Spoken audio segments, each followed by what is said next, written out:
Alrighty, hello folks, and good morning!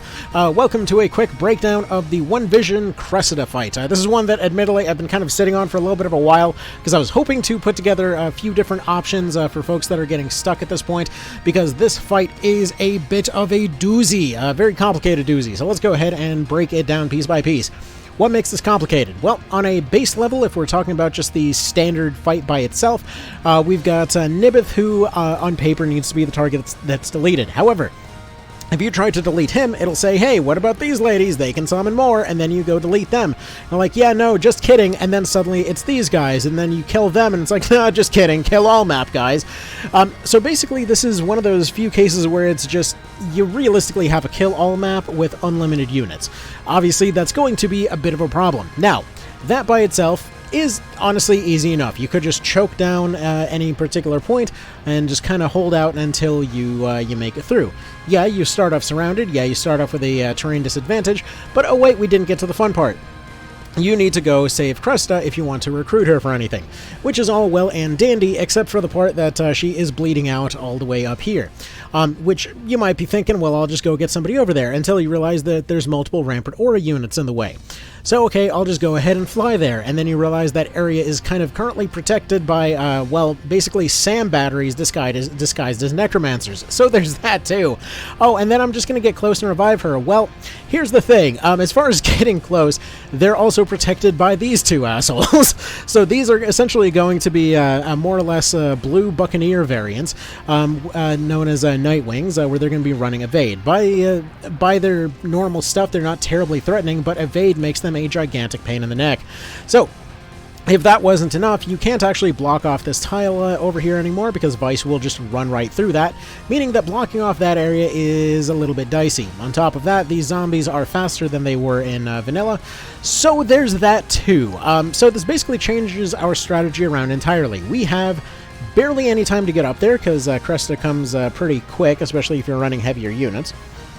You're definitely going to have to sacrifice one of your units to get her back up on her feet. And additionally, you're not going to have control over her. So you can't warp stone her out of there. And additionally, we need to basically deal with those units. We can't fight our way through all the blue units and hope that they'll go away, because they'll just summon more. And God help you if they end up spawning a whole bunch of longbows, because then she's even more dead than usual. So we're going to go ahead and run in with the basic team here, and then we're going to go address some of the kind of ways you can deal with some of the problems there. For one thing, it's actually worth noting that there are 4 recruitable enemies in this map. Those are definitely worth taking advantage of. Save them if you can. The ideal strategy over here is going to be to save those recruits for later. If you have Demon's Pact leveled up, fantastic. Otherwise, just try to block them off for now. This is your safe zone. If you can essentially save Cressida, get her to hang out around here, that is going to be the ideal solution here. What we're going to use is a combination of Sticks Shift as well as a few other mechanics to try to get her over there. Now the problem is this is an ideal solution, but not a realistic one. As you see right here, we're actually a little bit out of range to be able to use this on anyone other than Denim. Denim is running Lord. He's going to be running Necromancy in order to use Stick Shift to warp her a little bit closer. Now, Stick Shift uses the movement range of the unit in question, which unfortunately also means that they are subject to the limitations of the unit in question. Namely, these guys are still going to block you. So the old idea of, well, warp here, warp her out of here, and all good to go, that would be the ideal solution if you can drag them out, right? Now, there's not really going to be too many ways to realistically accomplish that, so what we've done here is set up, as always, multiple different layers of redundancies in order to hope to get this accomplished. We're not going to bother fighting those Nightwings back there until they get a bit closer. We're not going to try and deal with too many of the other units. We're going to just try to move them out of the way. We're going to leave the zombies to become our allies later, so that we're not, basically facing an endless horde. We'll probably get rid of some of them, but we'll at least attempt to recruit some of them to our side down the road. Our goal here is to try to get Cressida as close as possible before sacrificing one of our units to bring her back up on her feet. Now, for the most part, this is running the same team that Mr. Zaorish left me with here. So we're going to attempt to make this work, though realistically, I wouldn't assume that a team this offensively offensively orientated is really going to be enough to get the job done. As much as a really powerful offense helps a lot here, by itself, it's, well, simply put, not enough. It's just there's too many things to reasonably punch through. So, what we're going to do here, and by the way, I apologize that I'm kind of choking a little bit. My throat has been acting funny because, of course, it does. It's in Michigan. We have some kind of funny weather going on every day. But we're going to go ahead and put Canopus up front, do his usual Hupongo setup, and our goal is to use him to draw out these two. The hope, ideally, is to make sure that they go over here. Stick shift, we get her over here, bring her back up on her feet. The absolute perfect scenario would be to essentially get her over here, drop a barricade, and make sure she can't move. But unfortunately, getting that done, well, honestly, has been extremely unlikely to happen.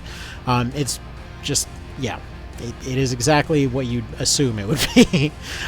So, we're going to go ahead and put these two over here. Unfortunately, due to like range limitation shenanigans, you're pretty much always going to be about one tile away from being able to fully make this work. We're going to try and commit everybody with quick movements over here to the right. We're going to try to avoid any engagement on the left whatsoever. As far as Vice goes, he's going to be a bit of a glass cannon. He's easy enough to deal with. Everything else coming from that side, we're just going to have to allow free reign for the time being. It's just unrealistic to expect to fight through all of them right now, or to leave only 1 or 2 units guarding that particular location. We're going to try to attack every now and then with who we can, but the main thing here is to try to stick together and not allow anybody to get separated. As soon as they get separated off, they're done. Now, the absolute ideal here would probably be to abuse something like the Stinky set. I know at one point one of the most successful strategies that I had was going and using this guy to actually run Stinky set to then go and run interference down here to help get her down here a little bit further.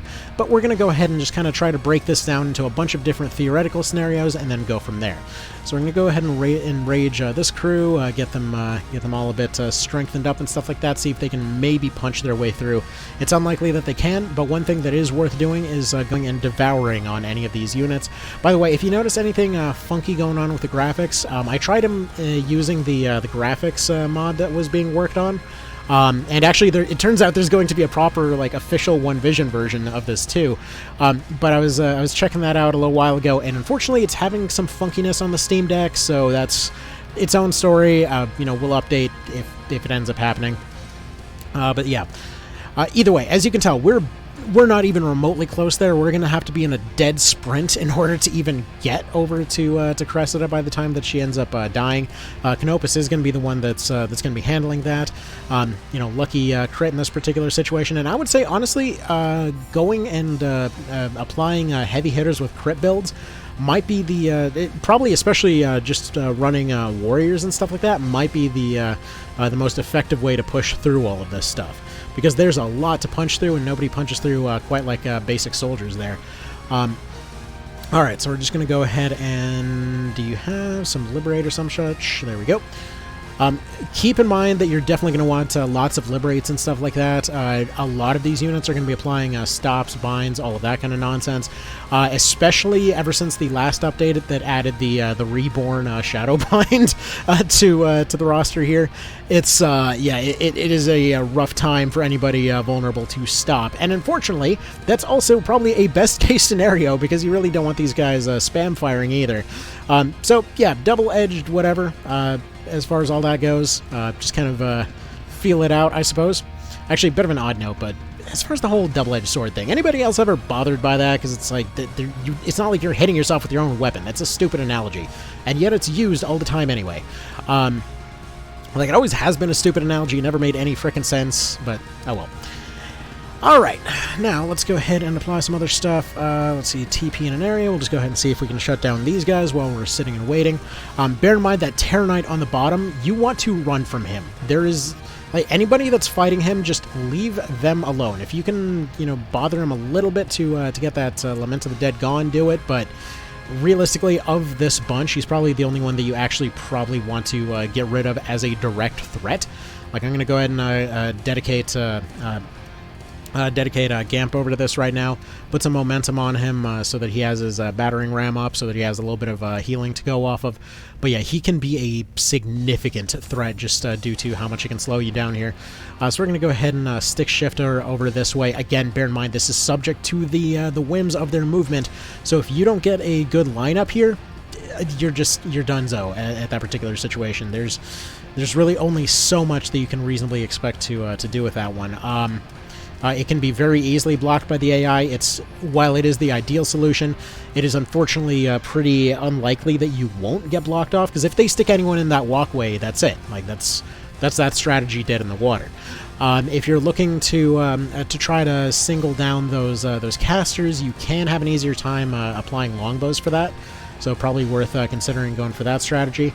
So we're just going to go ahead and get rid of this guy. We're going to go ahead and use our Fervor, which I guess we won't. He'll just go ahead and apply that his next turn, and then use Fervor to get going. White Knights are going to be awesome for that. So Fervor is going to delete the undead unit and give you haste in return. So using that to get everybody back into position is going to be great. You know, that guy I have not seen use Lament that often. I'm not sure if it just rolled something slightly different this time around, but I don't believe they can roll different skills, so I must have just missed that before. Oh well, it happens. Okay, so what we're going to do is actually take advantage of a rare opportunity here to solve two problems at once. We're going to go over, move Canopus over in this direction. We're going to go ahead and silence Moldova, and at the same time we're going to keep this lane open so that we can go ahead and get Cressida down there. We want to keep Canopus alive because, again, he's the one that we're planning to sack to make this happen. So if you can lock down a zone like this, just kind of... make sure that that you do. Just if you have any lane you can open, absolutely take advantage of that opportunity. Okay, so in this case, we see our sword guy isn't making a whole lot of progress. I'm just going to go ahead and have him attack this one, just so we can prevent this threat from doing anything right now. And oh my goodness, that is quite the whack there. I probably should have turned on Stunbringer beforehand. Anyway, moving on. All right. So we've got our Magma Orb that should be able to hit from this angle. Yes, okay, good. So he's going to be out of commission for the time being. Again, we're not going to try to fully exercise him for the time being. We're going to see if we can attempt to get our... where is the Dealy?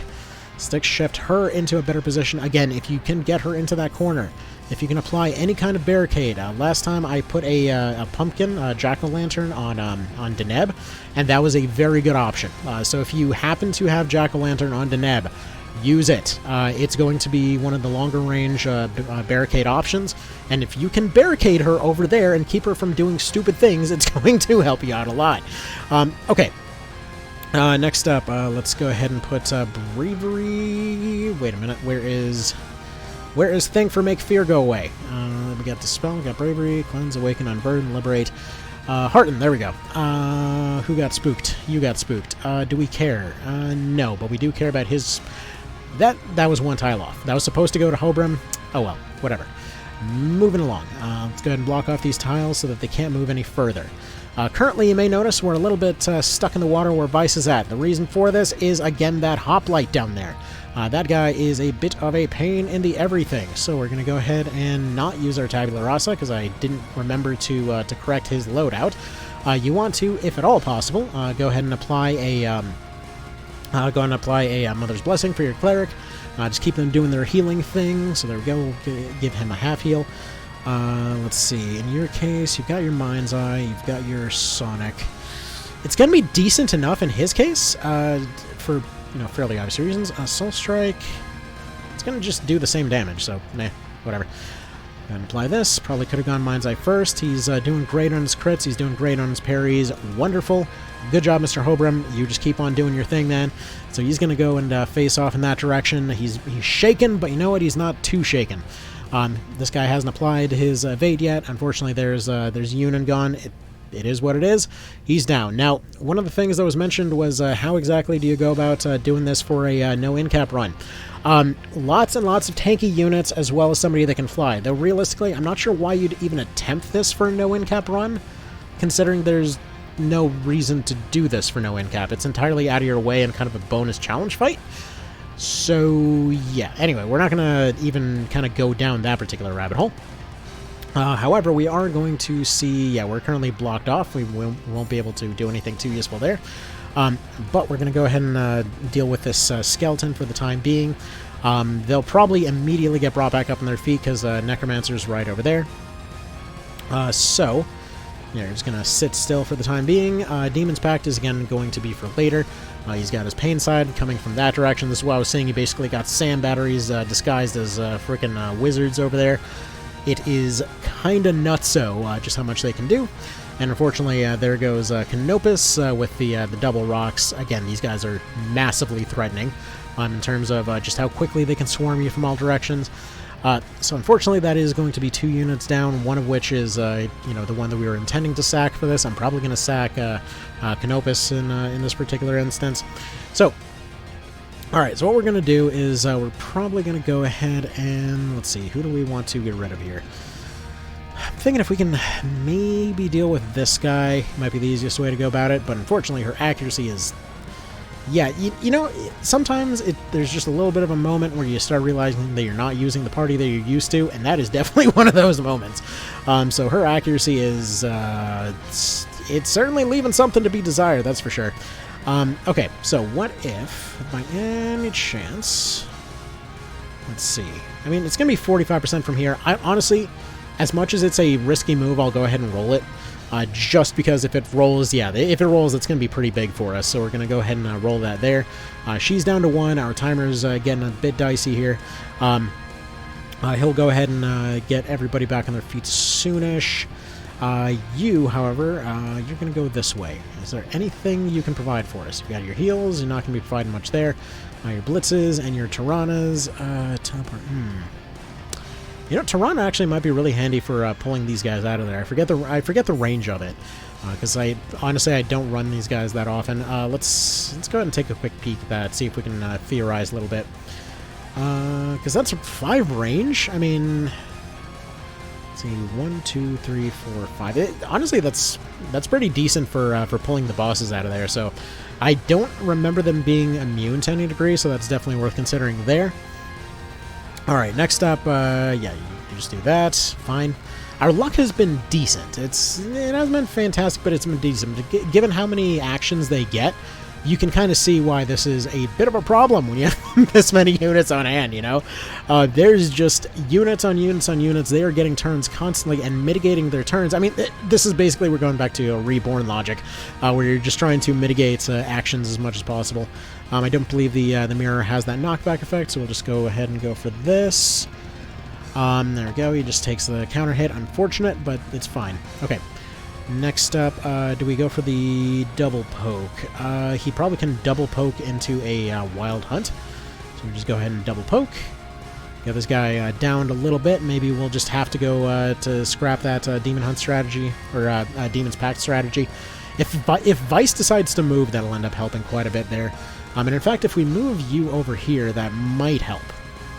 The reason I say that is because if we move him over in that direction, there's a chance that Vice will decide to get baited over in that direction. I would assume he'll probably go after Deneb, given that he's he's running pretty obnoxiously high DPS and all that. Let's see.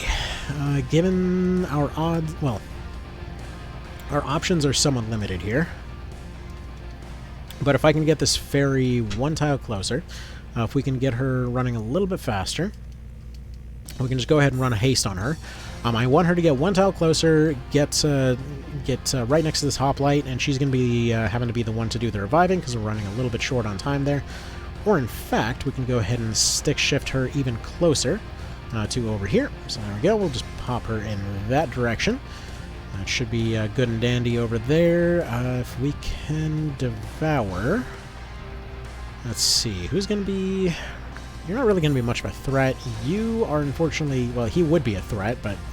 Okay, whatever. She's going to go ahead and devour MP in this direction. Honestly, like, the Witcher with the friggin' devour ability is kind of something else.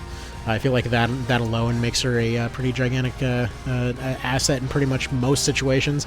Just kind of leeching away MP at the same time. Alright. So booby trap there. You are going to attempt to punch through here. Now that fairy, I don't know when her turn's coming up, but you might be able to... Let's see what kind of range we got here. None of it's going to be enough. You're going to try to double strike through this guy. His odds are iffy, but whatever. He's breaking through. So we'll leave you right about there. Okay. We need some big moves, though.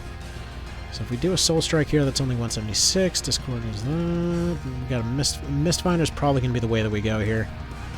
Or Phantom, actually, would probably reduce his casts to nothing.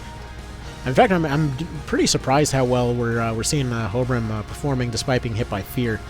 Blade Knight's pretty busted. But yeah, if you're wondering, yeah, why everything seems all censored and stuff, that's part of that graphics fudgery that ended up happening. Okay. So right now we're going to create a problem for ourselves because we're going to go ahead and exercise this ghost over here, or this skeleton over here, which means that they are going to start summoning more units, and if they happen to be longbows, we're about to have a bad time. But if they happen to be more melee units, especially more kind of heavies and stuff like that, where it's going to take them a while to reach us, giving us enough time to deal with all these guys, that'll be a bit better. The reason that the bows are a problem is because they'll constantly end up targeting, well, any squishies, and obviously we're trying to protect a squishy here, so that leads to its own little pile of problems. But in order to double down on this particular idea, we want to move over in this direction, see if we can banish that dude over there. We're going to be a couple tiles short by any possibility. For some reason, do you have Exorcism, and it is Exorcism going to have longer range? Yes.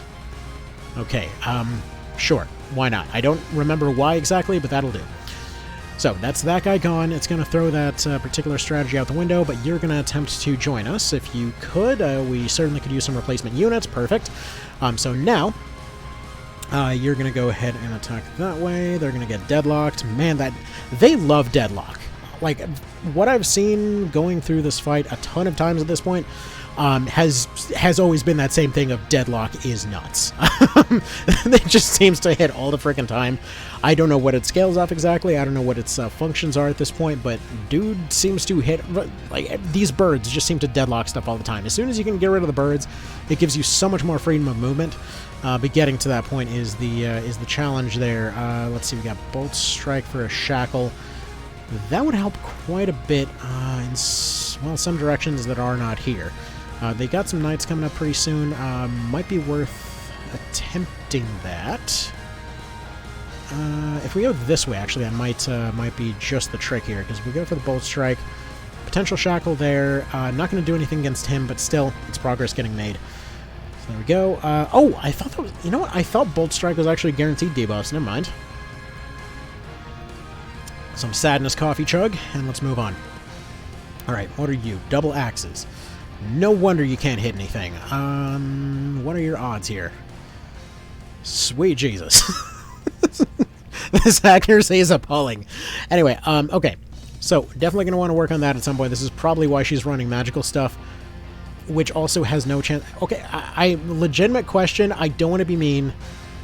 How has this unit functioned up to this point? Like, yeah, she hits like a truck, but dude, she's gonna need some accuracy buffs at some point. I'm assuming I'm assuming one of the many rune fencers that was off on the sidelines must have been deployed with her, because I don't see how she's functioning without some like faded circle in her corner or something. All right, what do we got? Archer, probably Archer, maybe Archer, ghosts, demons, nonsense. Probably a Nightwing, just to be mean. Let's see, what are you? Alright, yeah, yet another Nightwing. Awesome, this is great, that's just what I wanted. Archer, of course. Wraith. We got the Auric.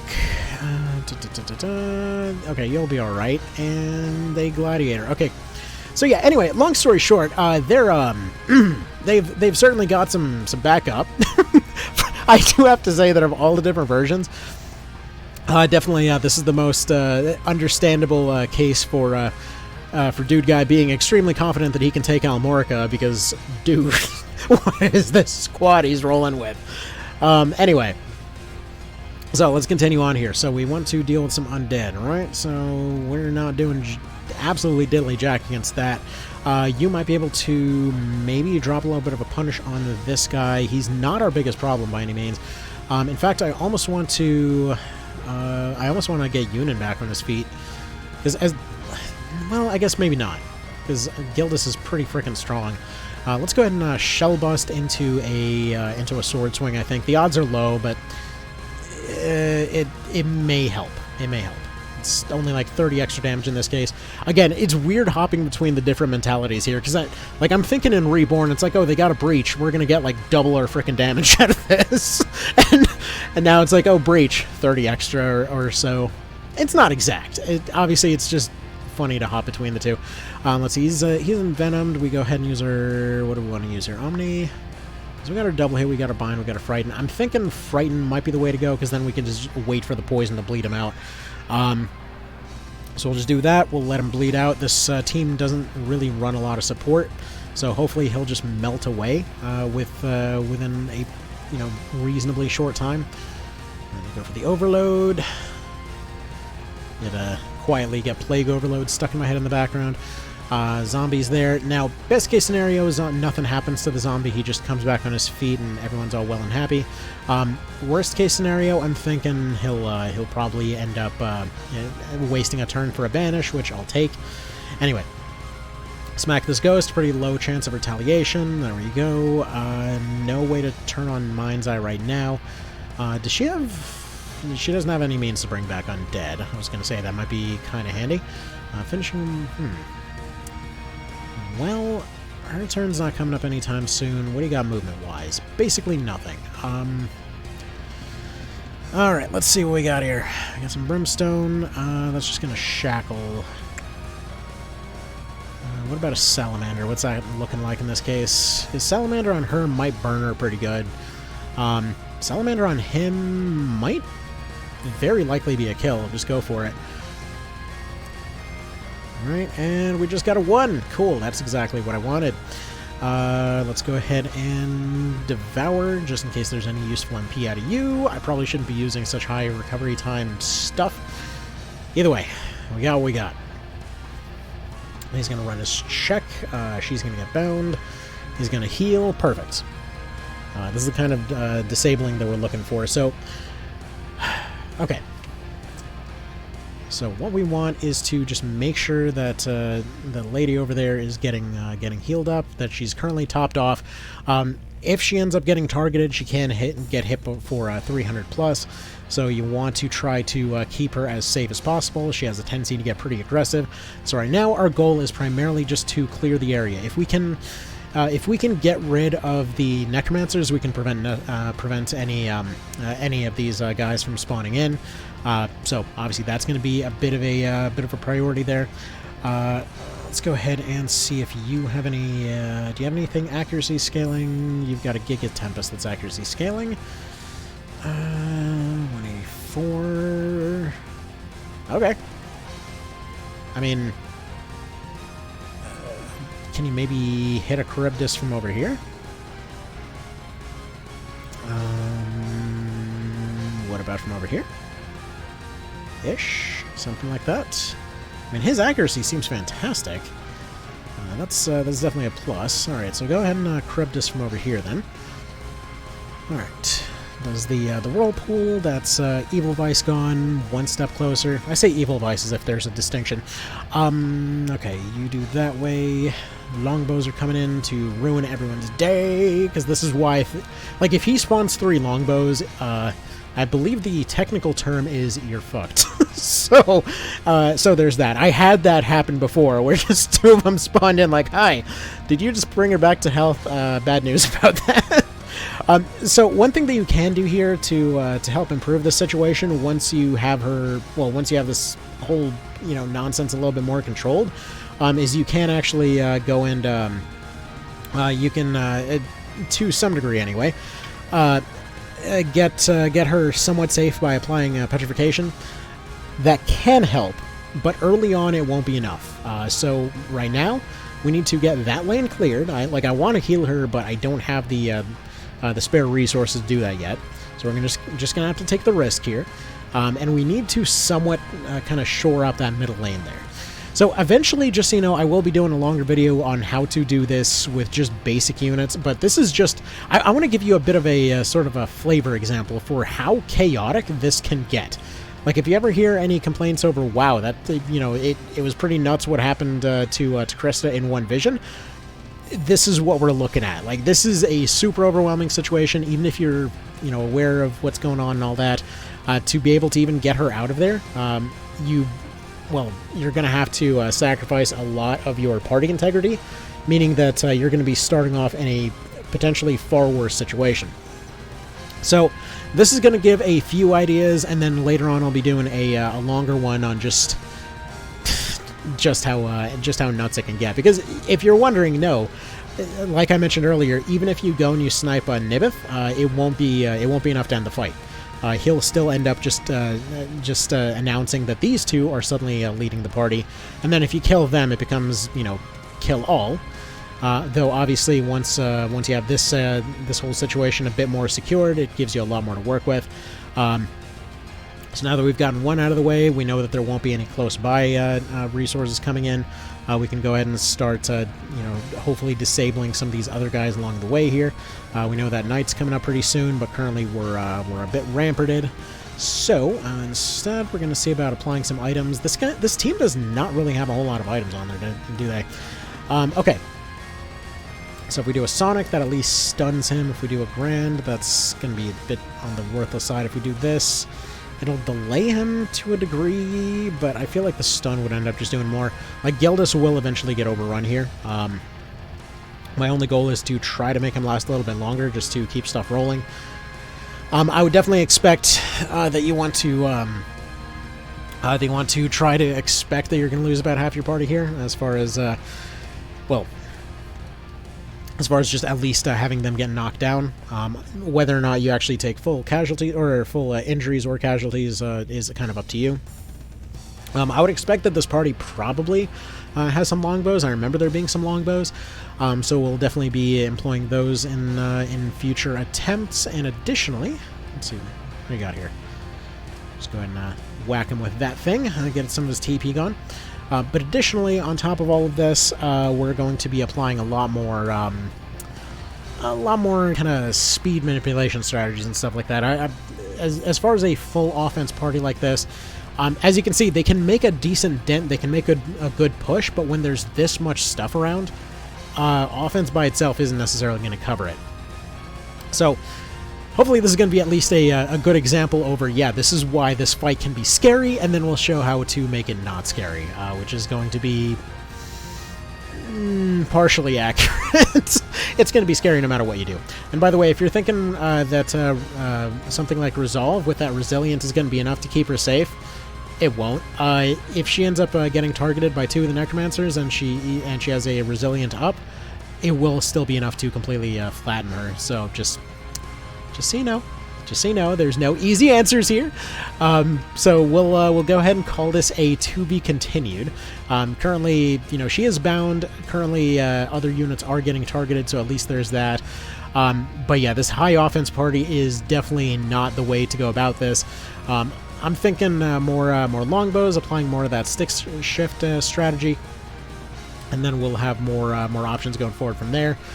And also, I really want to get these visuals cleaned up for next time, because that is unfortunate looking. Obviously, this guy's got some absolute offense for days. But alright, okay. This will be part 1.